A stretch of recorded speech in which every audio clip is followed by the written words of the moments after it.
मौत तुम्हें स्पर्श नहीं कर सकती। पूरी दुनिया में प्रभु राम का डंका बजा।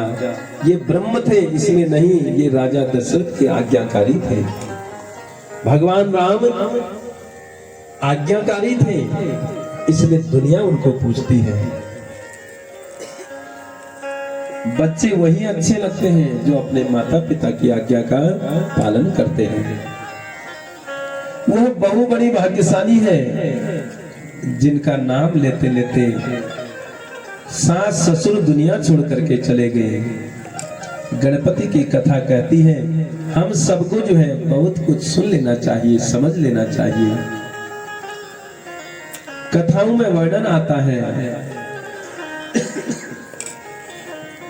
चार पदार्थ करतलता के, प्रिय पितु मातु प्राण समझा के। ये कभी मत बोलना कि माता पिता पूजने के पूजा के लायक है क्या।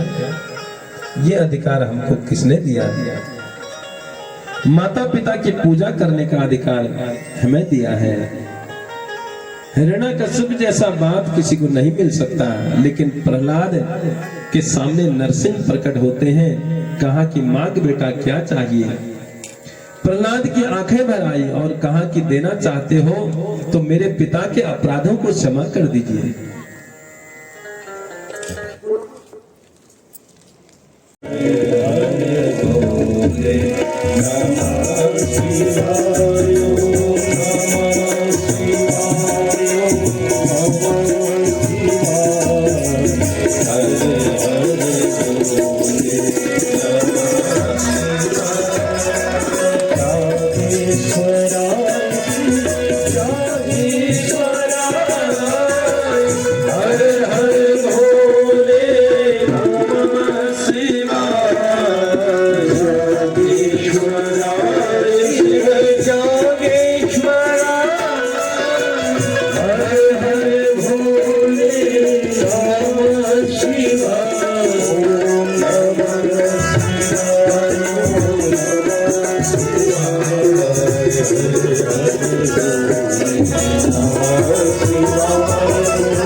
करतलता के, प्रिय पितु मातु प्राण समझा के। ये चार मठ और मंदिर में नहीं मिलेंगे भगवान। भगवान उनके सम्मुख प्रकट हो जाएंगे जो अपने माता पिता की सेवा करेंगे। बड़ी बड़भागी है वो माताएं जिनको वृद्ध सास ससुर की सेवा का मौका मिलता है। आपके घर में कोई वृद्ध है और आपको सेवा करने का उनको अवसर प्राप्त हो रहा है, तो भगवान कहते हैं मेरी सेवा है। मेरी सेवा से भी बढ़कर सेवा है। इसलिए अवसर जिसको मिलता हो उसको चूकना नहीं चाहिए। यह मौका हमेशा नहीं रहता है। और जिसने अपने माता पिता की सेवा करी हो, अपने दादा दादी की सेवा करी हो, आप देख लीजिए अपने कुल परिवार में उसका कल्याण हुआ होगा, वो सुखी होगा। आप अनुभव कर लीजिए, क्योंकि इनसे बढ़कर कोई देवी देवता नहीं है। कहते हैं माता पिता गुरु देवता है। देवता तो सबसे अंतिम है, सबसे पहले माता, फिर पिता, फिर तीसरे नंबर में गुरु का नंबर आता है, जो भगवान को मिलाने के लिए हम सबको भगवान तक पहुंचाने का जो कार्य करते हैं, गुरु, और उसके बाद देवता। अब हमने यहाँ सब छोड़ दिए, माता पिता छोड़ दिए, गुरु छोड़ दिए, देवता के मंदिर में पहुंच गए, भगवान के मंदिर में पहुंच गए। कुछ भी होने वाला नहीं, कितना ही सिर फोड़ लो कुछ होने वाला नहीं। तो इसलिए माता पिता की सेवा जिनको मिली है धन्य है वो लोग। तो आज गणेश जी को भगवान शिव और शिवा का आशीर्वाद मिला। तो यहाँ सभी देवों में प्रथम पूज्य बन गए। माता पिता का आशीर्वाद, कहा कि बेटा इन देवताओं में सबसे पहले तुम्हें पूजा जाएगा।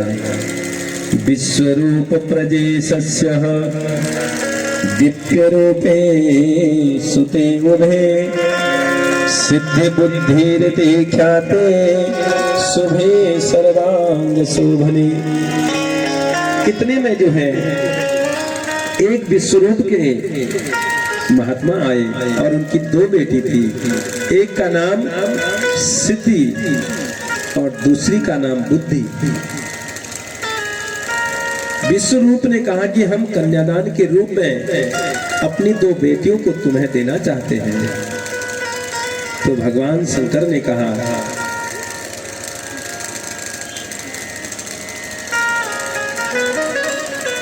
बेटा गणेश ठीक है, कहा कि ये तुम मुझसे क्यों पूछते हो, आप जो निर्णय कर लोगे वह सब ठीक है। तो गणपति को पूछा तो गणपति जो है शर्मिंदा हो गए और छिप गए। भगवान शिव और शिवा गए तो गणपति को लेकर के आए। तो 15 दिन तक यह उत्सव चला। गणेश जी का विवाह हुआ। दो पत्नियां चल करके आई, एक का नाम सिद्धि और दूसरे का नाम बुद्धि हुआ। तो गणेश जी की यह दो पत्नियां हैं। तो समय आने पर जो है दोनों देवियों के यहाँ जो है एक एक पुत्र का जन्म हुआ। तो सिद्धि ने जिस बेटे को जन्म दिया जिसका नाम था शुभ, और बुद्धि ने जिस बेटे को जन्म दिया उसका नाम लाभ हुआ। तो शुभ लाभ जो है घर में आए। यह कथा क्या कहती है? सिद्धि नाम पूजा है, सिद्धि नाम भजन का है, मंगलाचरण का आवाहन का है और समर्पण का है, सेवा का है। यदि सेवा करते रहेंगे तो जीवन में कभी भी अशुभ हो ही नहीं सकता। तो लोग कहते हैं भगवान के ऊपर एक लोटा जल चढ़ा के क्या होगा, बेलपत्री चढ़ा करके क्या होगा, आरती उतार करके क्या होगा। तो इन देवी देवताओं का पूजन करके क्या होगा? तो इन सब का नाम सिद्धि ही तो है। ये सिद्धि है। सिद्धि करते रहेंगे, पूजा पाठ करते रहेंगे तो जिंदगी में सदैव शुभ ही शुभ होगा,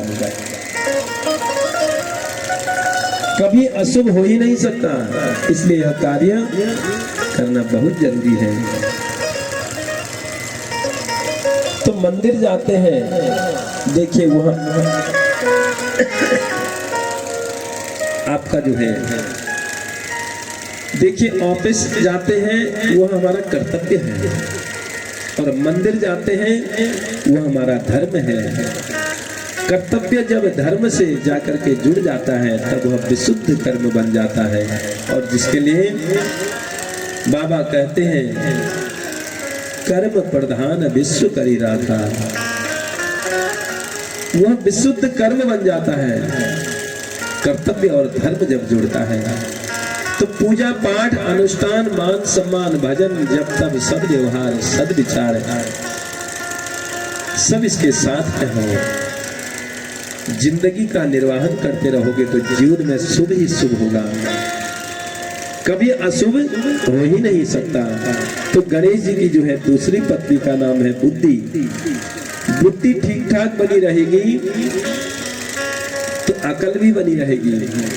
तो बुद्धि का बेटा है लाभ।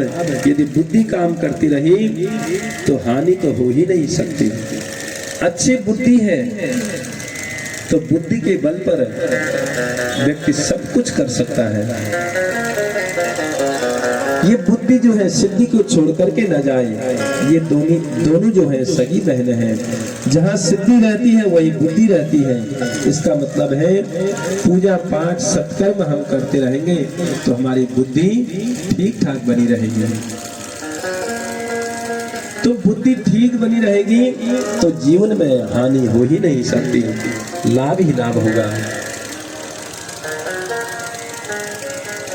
ये बताइए, देखिए पैसा बुद्धि से आता है कि मेहनत से आता है? किससे आता है?